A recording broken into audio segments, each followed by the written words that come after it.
Hi, നീറ്റിന്റെ പ്രിപ്പറേഷനൊക്കെ തകൃതിയായിട്ട് നടക്കുമായിരിക്കും. അപ്പൊ നിങ്ങളെ help ചെയ്യാൻ വേണ്ടിയിട്ട് ഫിസിക്സിനകത്തുള്ള ഏറ്റവും പ്രധാനപ്പെട്ട ഒരു ചാപ്റ്റർ ആണ് വേവ് ഓപ്റ്റിക്സ്. അതിനകത്ത് പഠിക്കാനുള്ള ടോപ്പിക്സ് എന്താണെന്നും ഒപ്പം പ്രീവിയസ് ആയിട്ട് ചോദിച്ചിട്ടുള്ള ക്വസ്റ്റ്യൻസ് എന്തൊക്കെയാണെന്ന് നമുക്ക് വേഗം ഡിസ്കസ് ചെയ്യാം.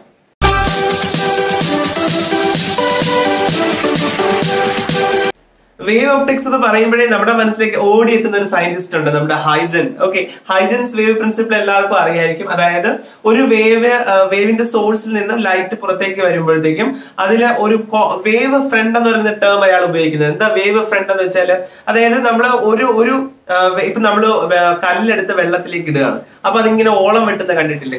ആ ഒരു ഓളം ഇങ്ങനെ നമ്മുടെ മനസ്സിലേക്ക് കൊണ്ടുവന്നത്. ആ ഓളം ഒരു വട്ടമാണല്ലോ, അതിലുള്ള എല്ലാ വെള്ളവും ആ വട്ടത്തിനകത്ത് വരുന്ന എല്ലാ പാർട്ടിക്കിൾസും ഒരേ ഫേസിലായിരിക്കും.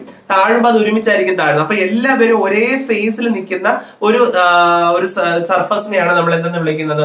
വേവ് ഫ്രണ്ട് എന്ന് വിളിക്കുന്നത്. അപ്പൊ വേവ് ഫ്രണ്ടിലുള്ള രണ്ട് പാർട്ടിക്കിൾസിനിടയിലുള്ള ഫേസ് ഡിഫറൻസ് എത്രയായിരിക്കും? 0. കാരണം എല്ലാവരും ഒരേ ഫേസിലായിരിക്കുമല്ലോ ഒരു വേവ് ഫ്രണ്ടിൽ. നമുക്കറിയാം, ഒരു പോയിന്റ് സോഴ്സ് ആണെങ്കിൽ സ്ഫെറിക്കൽ വേവ് ഫ്രണ്ട് ആയിരിക്കും. സിലിണ്ടറിക്കൽ സോഴ്സ് ആണെങ്കിൽ, അതായത് ലോങ് ആയിട്ടുള്ള ഒരു സോഴ്സ് ആണെങ്കിൽ സിലിണ്ടറിക്കൽ വേവ് ഫ്രണ്ട്സ് ആയിരിക്കും. ഇൻഫിനിറ്റിയിലാണ് നമ്മുടെ സോഴ്സ് ഇരിക്കുന്നതെങ്കിലോ അവിടെ നമുക്കൊരു പ്ലെയിൻ വേവ് ഫ്രണ്ടും ആയിരിക്കും. അപ്പൊ ഇതൊക്കെ നമുക്ക് അറിയാവുന്ന കേസാണ്. അപ്പൊ ഹൈജൻസ് വേവ് തിയറി പറയുന്നത് ഇങ്ങനെയാണ്: ഒരു വേവ് ഫ്രണ്ടിനകത്തുള്ള ഓരോ പോയിന്റുകളും അടുത്ത വേവ് ഫ്രണ്ട്സ്, സെക്കൻഡറി വേവ്ലെറ്റ്സിന്റെ സോഴ്സുകളായിട്ട് ആക്ട് ചെയ്യുന്നു എന്നുള്ളതാണ്. അപ്പൊ ആ വേവ് തിയറി നമുക്ക് വലിയ ഇമ്പോർട്ടൻസ് അല്ല. നീറ്റിന് അതിൽ നിന്ന് ചോദ്യങ്ങൾ വളരെ കുറവായിരിക്കും. നമുക്കിവിടെ വളരെ ഇമ്പോർട്ടന്റ് ആയിട്ട് വരുന്ന ഒരു സെക്ഷനാണ് സൂപ്പർ പൊസിഷൻ ഓഫ് വേവ്സ് എന്ന് പറയുന്നത്. വേവുകൾ പരസ്പരം കൂട്ടിച്ചേരുമ്പോൾ നമുക്കറിയാം, സപ്പോസ് നമ്മൾ ഇതൊരു വേവ് ആണെന്ന് വിചാരിക്കുക, ഇത് മറ്റൊരു വേവുമായിട്ട് ചേരുന്നു. സോ ഇതിന്റെ ആംപ്ലിറ്റ്യൂഡ് A1, ഇതിന്റെ ആംപ്ലിറ്റ്യൂഡ് A2. അപ്പൊ ഈ ഇങ്ങനെയുള്ള രണ്ട് വേവ്സ് പരസ്പരം ജോയിൻ ചെയ്താൽ പുതിയതായിട്ട് ഉണ്ടാകുന്ന വേവിന്റെ ആംപ്ലിറ്റ്യൂഡ് എന്ന് പറയുന്നത് that will be A1 plus A2. നമ്മുടെ സൂപ്പർ പൊസിഷൻ പ്രിൻസിപ്പിൾ എന്ന് പറഞ്ഞ വേവ്സിനകത്ത് തന്നെ പഠിക്കുന്ന ഒരു കാര്യം കൂടിയാണ് നമ്മുടെ സൂപ്പർ പൊസിഷൻ പ്രിൻസിപ്പിൾ എന്ന് പറയുന്നത്. പുതിയതായിട്ട് ഉണ്ടാകുന്ന വേവിന്റെ ഇന്റൻസിറ്റി അത് നിങ്ങൾക്ക് കണ്ടുപിടിക്കണമെന്നുണ്ടെങ്കിൽ ഓർത്തിരിക്കുക. Intensity of a light is directly proportional to A square. Intensity is directly proportional to A square. അവിടെ നമ്മൾ ഉപയോഗിക്കുന്ന സാധനമാണ് I max by I minima. So maximum intensity by minimum intensity is equal to A1 plus A2 the whole square divided by A1 minus A2 the whole square. ഇതിനോടൊപ്പം എൻട്രൻസിന് വേണ്ടിയിട്ട് ഒരു formula നിങ്ങൾക്ക് പഠിച്ചിരിക്കാം: √I1 plus √I2 the whole square divided by √I1 minus √I2 the whole square. ഇത് I max by I minima ചെയ്യാനായിട്ട് √I1 എങ്ങനെ വന്നു നിങ്ങൾക്ക് ഇവിടുന്ന് മനസ്സിലാക്കാവുന്നതേ ഉള്ളൂ. സോ ഇതും കൂടി എൻട്രൻസ് പോയിന്റ് ഓഫ് വ്യൂവിൽ നമ്മൾ ഇത്രയും ഫോർമുലയാണ് ഇന്റൻസിറ്റി ഓഫ് ലൈറ്റ് കാണാൻ വേണ്ടിയിട്ട് ഉപയോഗിക്കുന്നത് വേവ് ഒപ്റ്റിക്സിനകത്ത്. അപ്പോ ഈ ഒരു റിലേഷൻഷിപ്പ് പഠിക്കുമ്പോൾ നമുക്ക് കൂടെ പഠിക്കേണ്ട മറ്റൊരു കോൺസെപ്റ്റ് ഉണ്ട് ഇതിനകത്ത്, അതായത് പാത്ത് ഡിഫറൻസ് എന്ന് പറയുന്ന കോൺസെപ്റ്റ്. നമുക്ക് പാത്ത് ഡിഫറൻസ് എന്ന് പറഞ്ഞു കഴിഞ്ഞാൽ, ഇപ്പൊ ഫോർ എക്സാമ്പിൾ ഞാൻ ഇവിടെ ലൈൻ വരയ്ക്കുന്നു. സപ്പോസ് AB, അനദർ ലൈൻ ഇവിടെ. അപ്പോ ABC, okay, this is 10 centimetre and this is 6 centimetre. അപ്പൊ ഞാൻ ചോദിക്കുകയാണ്, what is AB minus CB? Simple answer 10 minus 6, the answer is 4. അല്ലെ? ആ 4 എന്ന് പറയുന്ന ആൻസർ കിട്ടണമെങ്കിൽ വേറൊരു വഴി കൂടിയുണ്ട്. ഈ ഇത് എൻഡ് ചെയ്തിരിക്കുന്ന സിയിൽ നിന്ന് ഒരു പെർപെൻഡിക്കുലർ നിങ്ങൾ ലൈൻ ഡ്രോ ചെയ്യുക. ആ പെർപെൻഡിക്കുലർ കഴിഞ്ഞ് ബാലൻസ് കിടക്കുന്ന ലെങ്ത് ഉണ്ടല്ലോ, അത് 4 സെന്റിമീറ്റർ ആയിരിക്കും. ഓക്കെ, അപ്പൊ ഇതാണ് ഇതിന്റെ ഇടയ്ക്കുള്ള ലെങ്ത് ഡിഫറൻസ് ആണ് നമുക്ക് കിട്ടുന്നത്. ഇതേപോലെ ഞാനിപ്പോ നിങ്ങളോട് പറയാണ്, this is A wave, this is another wave. Okay, അപ്പൊ ഞാൻ ചോദിക്കുകയാണ്, ഇത് A, ഇത് B, ഇത് C. അപ്പോ എനിക്ക് അറിയേണ്ടത് what is AB minus BC ആണ് എനിക്ക് ഇവിടെയും അറിയേണ്ടത്. അപ്പൊ ഇവിടെ നമ്മൾ എന്തോ ചെയ്യും? ഇവിടെ ലെങ്ത് ഒന്നും തന്നിട്ടില്ല. ഇവിടെയും നിങ്ങൾ ചെയ്യേണ്ടത് ഈ പറഞ്ഞതുപോലെ ഇവിടുന്ന് ഒരു പെർപെൻഡിക്കുലർ വരയ്ക്കാം. അപ്പൊ നോക്കുമ്പോൾ നിങ്ങൾക്ക് കാണാം, ഇത് രണ്ട് wave, that is 2 lambda. This is a single wave, lambda. So 2 lambda minus lambda. What is the answer? Lambda. ഈ ഡിഫറൻസ് എക്സ്ട്രാ കിടക്കുന്നത് തന്നെയല്ലേ ഒരു ലാംഡ എന്ന് പറയുന്നത്. കണ്ടോ, എക്സ്ട്രാ കിടക്കുന്നത് ആ ഡിഫറൻസ് ആണ് നമുക്ക് ഇവിടെ കിട്ടുന്നത്. ഇതിനെയാണ് നമ്മൾ പാത്ത് ഡിഫറൻസ് എന്ന് വിളിക്കുന്നത്. സോ പാത്ത് ഡിഫറൻസ് എപ്പോഴും ഏതിന്റെ ടേംസിലായിരിക്കും പറയുക? എപ്പോഴും നമ്മൾ ലാംഡ ടേംസിലായിരിക്കും പറയുക. നോക്കൂ, നമ്മൾ കൊഹറന്റ് സോഴ്സ് എന്ന് പറയുന്ന ഒരു വേർഡ് നമ്മുടെ വേവ് ഒപ്റ്റിക്സിനകത്ത് പഠിക്കുന്നുണ്ട്. കൊഹറന്റ് സോഴ്സ് എന്ന് പറഞ്ഞാൽ രണ്ട് വേവ്സ് അതിൽ നിന്ന് പുറത്തേക്ക് വരുമ്പോൾ ആ വേവ്സിനിടയിലുള്ള ഫേസ് ഡിഫറൻസ് എപ്പോഴും കോൺസ്റ്റന്റ് ആയിരിക്കും. ഉദാഹരണത്തിന് ഞാൻ ഇവിടെ ഒരു വേവ് വരയ്ക്കുന്നത്, ഇത് ഒരു വേവ്, ഇത് വേറൊരു വേവ്. സപ്പോസ് അതിങ്ങനെയാണ് സ്റ്റാർട്ട് ചെയ്തിരിക്കുന്നത്. അതായത് ഇത് 0-ലായിരിക്കുമ്പോൾ ഇത് 90-ലാണ് നിൽക്കുന്നത്. ഇത് 90-ലെത്തിയപ്പോൾ ഇത് 0, ഇത് 0-ലെത്തിയപ്പോൾ ഇത് അഗൈൻ 90, ഇത് 90 എത്തിയപ്പോൾ ഇത് 0. കണ്ടോ, ഇവർക്കിടയിലുള്ള ഫേസ് ഡിഫറൻസ് എപ്പോഴും 90 ഡിഗ്രി, അതായത് π/2 ഡിഫറൻസ് അവർക്കിടയിൽ എപ്പോഴും ആ ഫേസ് ഡിഫറൻസ് കോൺസ്റ്റന്റ് ആയിട്ട് നിലനിൽക്കുന്നുണ്ട്. ഈ രണ്ട് വേവ്സും ഒരു സോഴ്സിൽ നിന്നാണ് വന്നിരിക്കുന്നത് എങ്കിൽ ആ സോഴ്സിനെയാണ് കൊഹറന്റ് സോഴ്സ് എന്ന് വിളിക്കുന്നത്. ഈ വേവുകൾ അപ്പൊ എന്ത് വിളിക്കും? കൊഹറന്റ് വേവ്സ് എന്ന് വിളിക്കും. കാരണം അവർക്കിടയിലുള്ള ഫേസ് ഡിഫറൻസ് 0 എന്നല്ല, അവർക്കിടയിൽ ഫേസ് ഡിഫറൻസ് ഉണ്ട്. അത് 0 ആകാം, ചിലപ്പോൾ വാല്യൂസ് കാണാം. എന്തായാലും അവർക്കിടയിൽ ഫേസ് ഡിഫറൻസ് ഉണ്ടാവാം, പക്ഷെ അത് ടൈമിനനുസരിച്ച് ചേഞ്ച് ചെയ്തില്ല. എപ്പോ നോക്കിയാലും ആ ഫേസ് ഡിഫറൻസ് കോൺസ്റ്റന്റ് ആയിരിക്കും. അത്തരത്തിലുള്ള വേവുകളെയാണ് കൊഹറന്റ് വേവ്സ് എന്നും അത് പ്രൊഡ്യൂസ് ചെയ്യുന്ന സോഴ്സ് കൊഹറന്റ് സോഴ്സ് എന്നും വിളിക്കുന്നത്. ഇവിടെയാണ് നമ്മൾ ഏറ്റവും പ്രധാനപ്പെട്ട ഡെറിവേഷൻ കയറി വരുന്നത്, അല്ലെ? നമ്മുടെ യങ്സ് ഡബിൾ സ്ലിറ്റ് എക്സ്പെരിമെന്റ്. അപ്പൊ ഇന്റർഫറൻസ് എന്ന് പറയുന്നതിന് പ്രൂവ് ചെയ്യാൻ വേണ്ടിയിട്ടുള്ള എക്സ്പെരിമെന്റ് ആണ്. സോ അതിന് മുന്നേ ആയിട്ട് നമുക്ക് ഇന്റർഫറൻസ് എന്താണെന്ന് പഠിക്കാം. ഇന്റർഫറൻസ് എന്ന് പറഞ്ഞാൽ ഇതുപോലുള്ള കൊഹറന്റ് വേവ്സ് കൂടിച്ചേരുന്നത് മൂലം ഉണ്ടാകുന്ന കണ്ടിന്യൂസ് ആയിട്ടുള്ള ബ്രൈറ്റ് ആൻഡ് ഡാർക്ക് ബാൻഡ്സിനെയാണ് നമ്മൾ എന്ത് വിളിക്കുന്നത്? ഇന്റർഫറൻസ് പാറ്റേൺ എന്ന് വിളിക്കുന്നത്.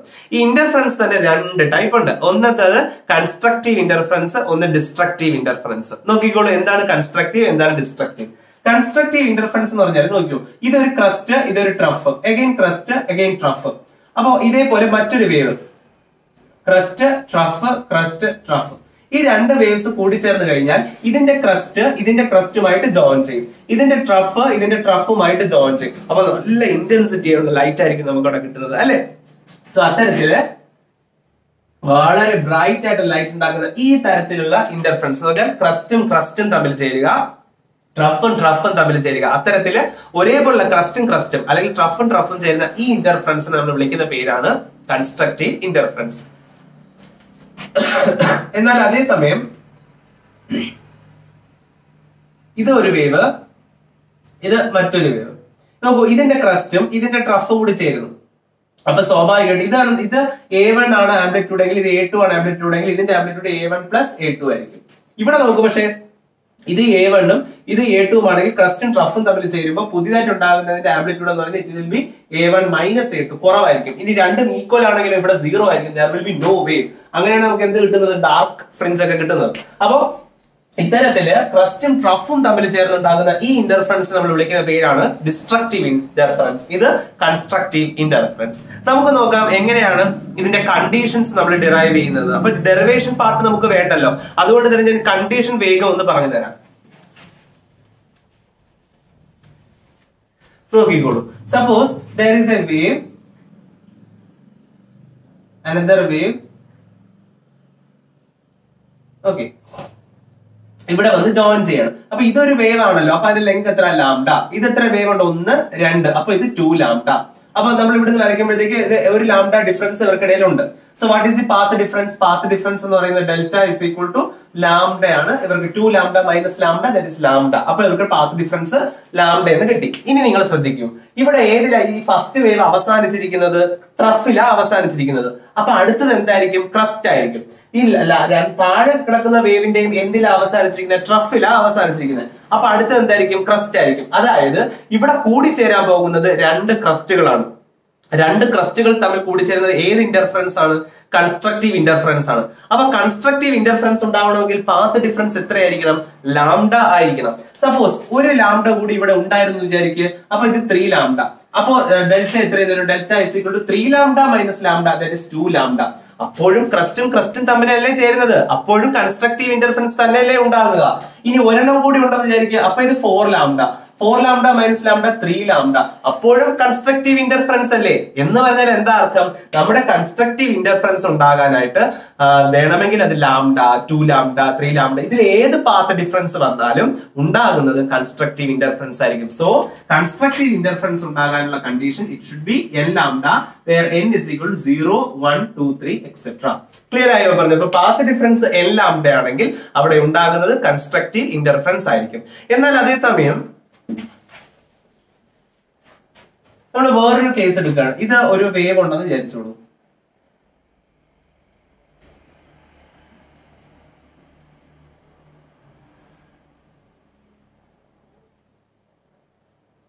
Okay, so this is a full wave lambda. This is ഒരു വേവും പിന്നെ ഒരു അര വേവും. അപ്പൊ നമുക്ക് എന്താ എഴുതാം? 3/2 ലാംഡ, 1.5 ലാംഡ. വേണമെങ്കിൽ കുറച്ച് സിമ്പിൾ ആയിട്ട് എഴുതാം. 1.5 ലാംഡ. Okay, 1.5 lambda. ഇവിടെ നമ്മുടെ വേവ് അവസാനിച്ചിരിക്കുന്നത് ട്രഫിലാണ്. അടുത്ത താഴത്തെ വേവ് അവസാനിച്ചത് ക്രസ്റ്റിലാണ്. അപ്പൊ അടുത്ത ആ പോയിന്റിൽ ഏതൊക്കെ തമ്മിലായിരിക്കും ജോയിൻ ചെയ്യുക? ഒന്നാമത്തെ ആളുടെ ക്രസ്റ്റും രണ്ടാമത്തെ ആളുടെ ട്രഫും. സ്വാഭാവികമായിട്ടും ഏത് ഇന്റർഫറൻസ് ആയിരിക്കും? അത് ഡിസ്ട്രക്റ്റീവ് ഇന്റർഫറൻസ് ആയിരിക്കും. അപ്പൊ ഇവിടെ പാത്ത് ഡിഫറൻസ് എത്രയും നോക്കാം. ഇത് 1.5, ഇത് ലാംഡ. അപ്പൊ 1.5 lambda minus lambda, the answer will be 0.5 lambda. അപ്പൊ പാത്ത് ഡിഫറൻസ് 0.5 ലാംഡ വന്നപ്പോ അത് ഡിസ്ട്രക്റ്റീവ് ആയി. ഒരെണ്ണം കൂടി ഇവിടെ ഉണ്ടായിരുന്നെങ്കിലോ, ദാറ്റ് വിൽ ബി, നമുക്ക് ഇത് എന്തെന്ന് എഴുതാം? It can be also written as 1/2 lambda. അപ്പൊ ഒരു വേവ് കൂടി വന്നാലോ ഇറ്റ് ഈസ് 3/2 lambda. ഒരെണ്ണം കൂടി വന്നാലോ 5/2 lambda. സോ പാത്ത് ഡിഫറൻസ് ഇങ്ങനെ ഏതെങ്കിലും ആണ് വരുന്നതെങ്കിൽ ഉണ്ടാകുന്നത് ഡിസ്ട്രക്റ്റീവ് ഇന്റർഫറൻസ് ആയിരിക്കും. So in general you can write 2n+1/2 lambda. ഈ ഒരു 2n+1 λ/2 ഈ ഒരു ഫോർമാറ്റിലാണ് വരുന്നതെങ്കിൽ, ഈ ഒരു ഫോർമാറ്റിലാണ് നമ്മൾ എഴുതുന്ന സാധാരണ രീതി 2n+1 λ/2. അപ്പൊ ഈ ഒരു ഫോർമാറ്റിലാണ് പാത്ത് ഡിഫറൻസ് വരുന്നതെങ്കിൽ അവിടെ ഉണ്ടാകുന്നത് ഡിസ്ട്രക്റ്റീവ് ഇന്റർഫറൻസ് ആയിരിക്കും. എന്നാൽ n ലാംഡ ഫോർമാറ്റിലാണ് വരുന്നതെങ്കിൽ അത് അവിടെ ഉണ്ടാകുന്ന പാത്ത് ഡിഫറൻസ് n ലാംഡ ആണെങ്കിൽ അവിടെ ഉണ്ടാകുന്നത് കൺസ്ട്രക്റ്റീവ് ഇന്റർഫറൻസ് ആയിരിക്കും. ഇതാണ് കൺസ്ട്രക്റ്റീവ് ആൻഡ് ഡിസ്ട്രക്റ്റീവ് ഇന്റർഫറൻസിന്റെ കണ്ടീഷൻസ് എന്ന് പറയുന്നത്. ഇതിനോടൊപ്പം നമ്മൾ പഠിക്കുന്നതാണ് ഏത്, നമ്മുടെ യങ്സ് ഡബിൾ സ്ലിറ്റ് എക്സ്പെരിമെന്റ്. നമ്മൾ പിന്നെ തിയറി ഒന്നും നമുക്ക് വേണ്ടാത്തതുകൊണ്ട് നമുക്ക് ഇക്വേഷൻസിലേക്ക് മാത്രം പോകാം. അവിടെ നമ്മൾ സാധാരണ എക്സ്, അതായത് ഓരോ ഫ്രിഞ്ചസ് ഉണ്ടാകുന്ന ലൈറ്റ് ബാൻഡ് ഡാർക്ക് ബാൻഡ് ഉണ്ടാകുന്ന ജനറൽ ആയിട്ട് ഉണ്ടാകുന്ന ഇക്വേഷൻസ് നമ്മൾ പഠിക്കുന്നുണ്ട്. അതായത് x1 അല്ലെങ്കിൽ x2 അങ്ങനെ. അത് കൺസ്ട്രക്റ്റീവ് ഇന്റർഫറൻസ് ആണെങ്കിൽ അത് ഉണ്ടാകുന്ന ഡിസ്റ്റൻസ് നമ്മൾ കണ്ടെത്താൻ ഉപയോഗിക്കുന്ന formula, constructive means light band ആണെങ്കിൽ n ലാംഡ d/d, ഇതാണ് നമ്മൾ ഉപയോഗിക്കുന്ന ഫോർമുല. കൺസ്ട്രക്റ്റീവ് ആണ്. ഡിസ്ട്രക്റ്റീവ് ആണെങ്കിൽ x1 is equal to 2n+1 lambda d/2d, ഇങ്ങനെ ആയിരിക്കും വരിക. അപ്പൊ അത് ഡിസ്ട്രക്റ്റീവ്. ഇനി ഇത് തമ്മിലുള്ള ഡിഫറൻസ്, രണ്ട് അടുത്തടുത്തുള്ള ഫ്രിഞ്ചസിനിടയിലുള്ള ഡിസ്റ്റൻസിനെയാണ് നമ്മൾ എന്താന്ന് വിളിക്കുന്നത്? ടു കൺസിക്യൂട്ടീവ് ആയിട്ടുള്ള ലൈറ്റ് ബാൻഡോ ഡാർക്ക് ബാൻഡിനോ ഇടയിലുള്ള ഡിസ്റ്റൻസിനെയാണ് നമ്മൾ ബാൻഡ് വിഡ്ത്ത് എന്ന് വിളിക്കുന്നത്. ആൻഡ് ബാൻഡ് വിഡ്ത്ത് കാണാൻ നമ്മൾ ഉപയോഗിക്കുന്ന ഫോർമുല ലാംഡ d/d എന്ന് പറയുന്ന ഫോർമുലയാണ് നമ്മൾ ബാൻഡ് വിഡ്ത്തിന് വേണ്ടി യൂസ് ചെയ്യുന്നത്. സോ ഡെറിവേഷൻ വേണ്ടല്ലോ, അതുകൊണ്ടാണ് ഞാൻ വേഗത്തിൽ ഇതിനകത്ത് പറഞ്ഞത്. ഇതിനകത്ത് എൻട്രൻസ് പോയിന്റ് ഓഫ് വ്യൂവില് ആംഗുലാർ വിഡ്ത്ത് ചിലപ്പോൾ ചോദിക്കാറുണ്ട്. ഫ്രിഞ്ചസിന്റെ ആംഗുലാർ വിഡ്ത്ത്. ആംഗുലാർ വിഡ്ത്ത് കാണാൻ നിങ്ങൾ ഉപയോഗിക്കേണ്ട formula theta is equal to λ/d ഫോർമുലയാണ് നമ്മൾ യൂസ് ചെയ്യുന്നത് ആംഗുലാർ വിഡ്ത്ത് കാണാനായിട്ട്. നിങ്ങൾക്ക് അറിയാലോ, ഡി എന്ന് പറഞ്ഞാൽ സ്ക്രീൻ വരെയുള്ള ഡിസ്റ്റൻസ് ആണ്. സ്ലിറ്റിൽ നിന്നും സ്ക്രീൻ വരെയുള്ള ഡിസ്റ്റൻസ്. ഡി എന്ന് പറഞ്ഞാൽ സ്ലിറ്റിന്റെ ഇടയിൽ, ഡബിൾ സ്ലിറ്റിലുള്ള രണ്ട് സ്ലിറ്റിന്റെ ഇടയിലുള്ള ഡിസ്റ്റൻസ് ആണ് സ്മോൾ ലെറ്റർ ഡി എന്ന് പറയുന്നത്. നിങ്ങൾക്ക് അറിയാമായിരിക്കും ഇത്. സോ ഇവിടെ ആംഗുലാർ വിഡ്ത്ത് കാണാൻ നമ്മൾ തീറ്റ ഇസ് ഈക്വൽ ടു λ/d എന്ന ഫോർമുല കൂടി യൂസ് ചെയ്യാറുണ്ട്.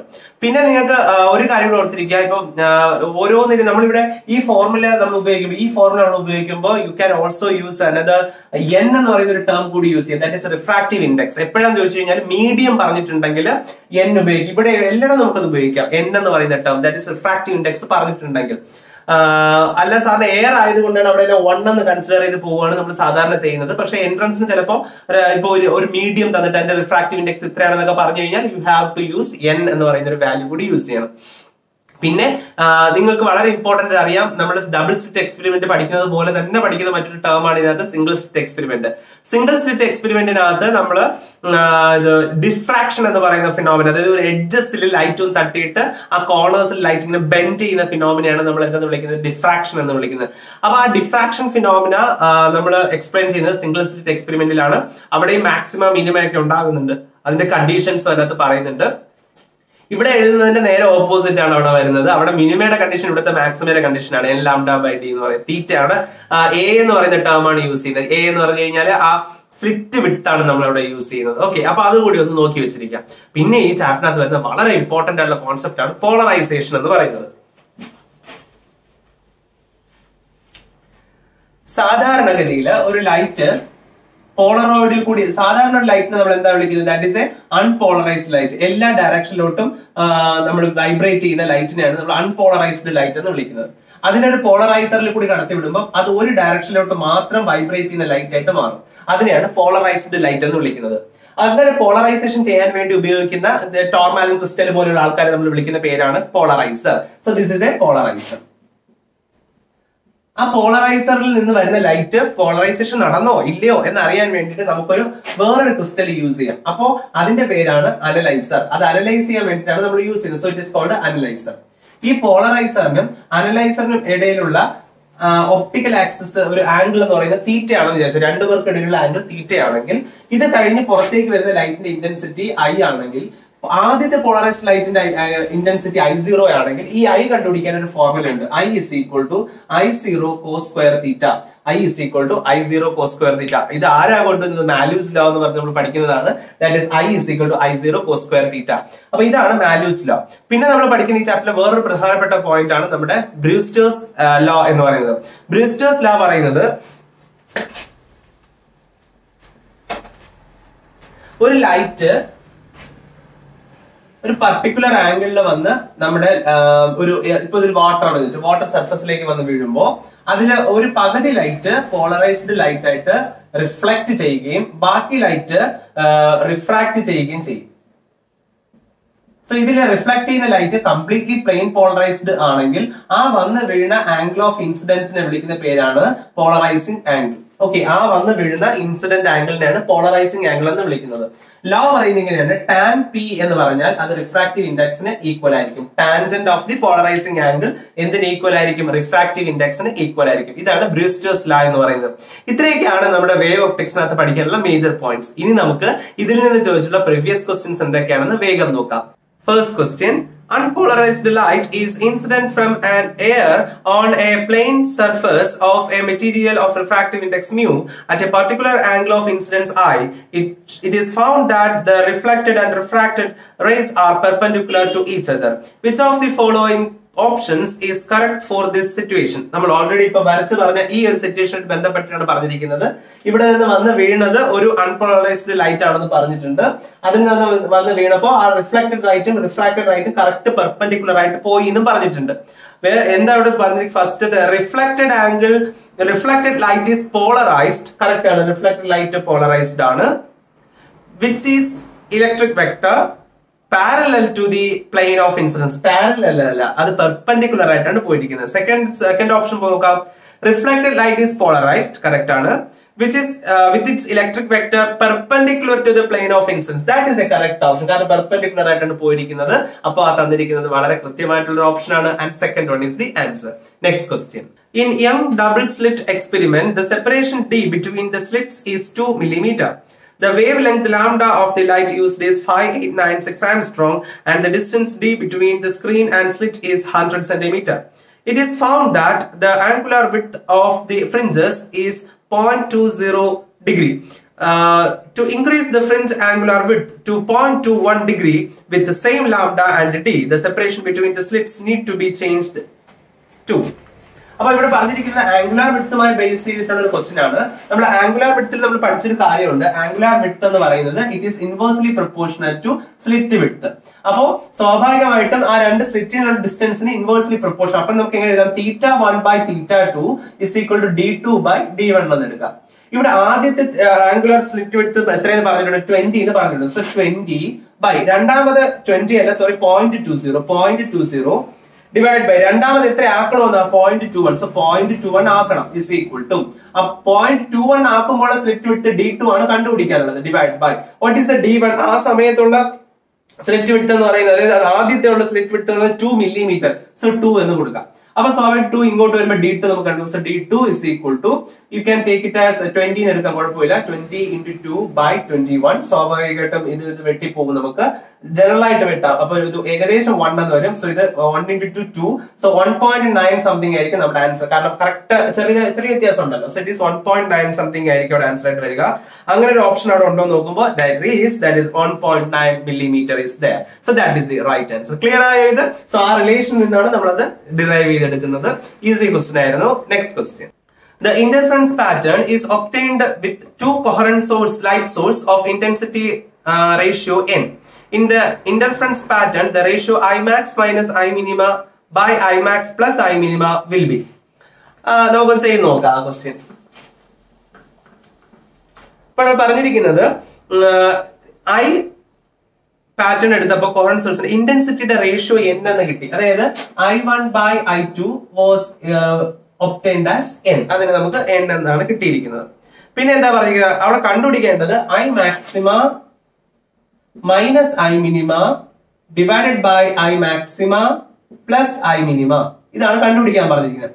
I maxima കാണാൻ നമ്മളൊരു ഫോർമുല ഇന്റൻസിറ്റിയുടെ തന്നെ വാല്യൂസ് വെച്ച് നമ്മൾ പഠിച്ചിട്ടുണ്ട്. That is √of I1 plus root of I2 the whole square minus I minimum കാണാൻ root of I1 minus root of I2 the whole square divided by ഇത് again ഇത് തന്നെ വരും അല്ലേ root of I1 plus root of I2 the whole square plus root of I1 minus root of I2 the whole square.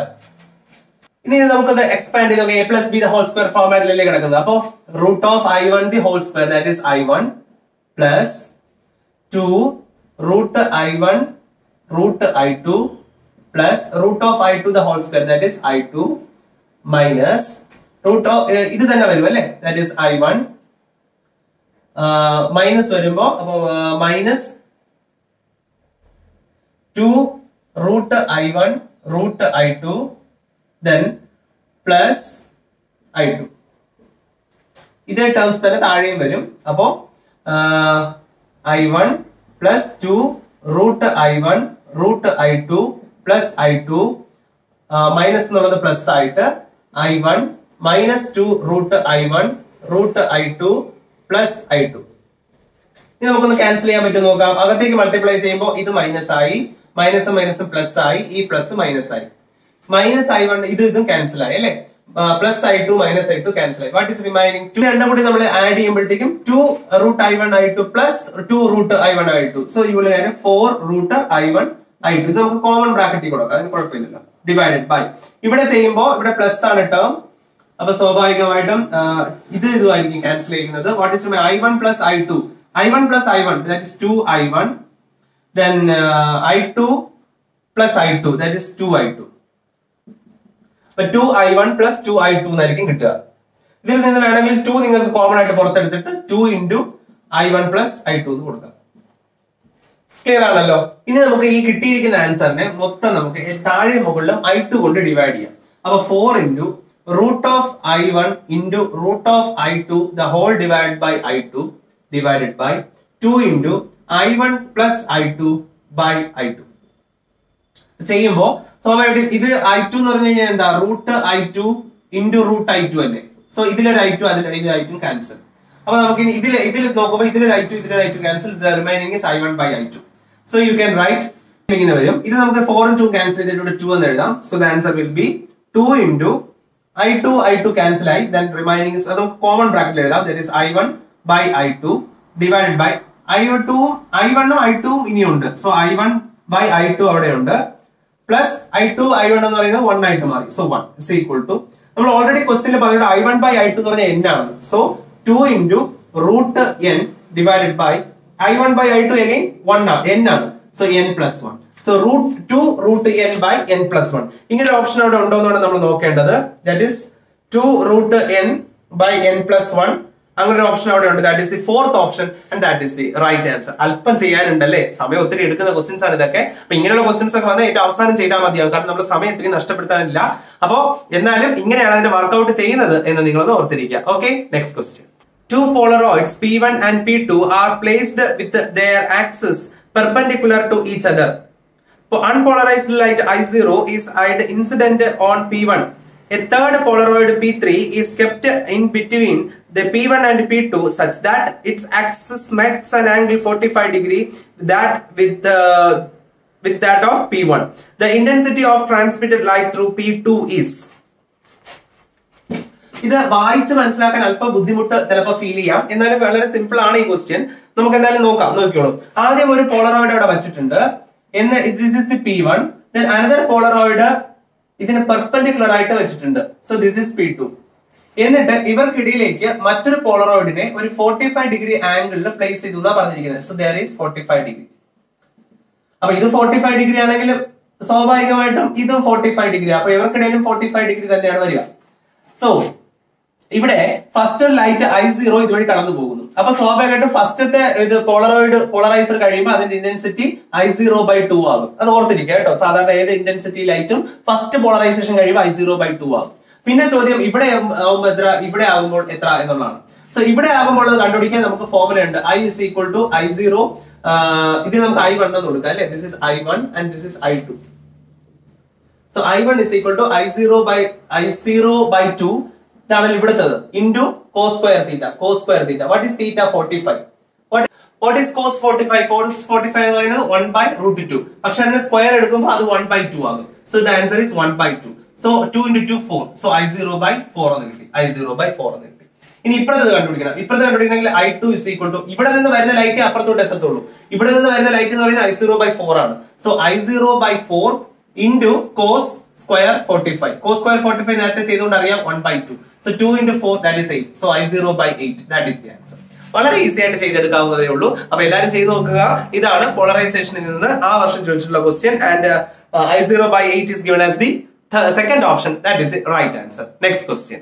In a double slit experiment, when light of wavelength 400 nanometer was used, the angular width of the first minima formed on a screen placed 1 meter away was found to be 0.2 degree. What will be the angular width of the first minima if the entire experiment apparatus is immersed in water? നല്ല question ആണ്. ഇവിടെ ഒരു പുതിയ formula പറഞ്ഞുതരാം.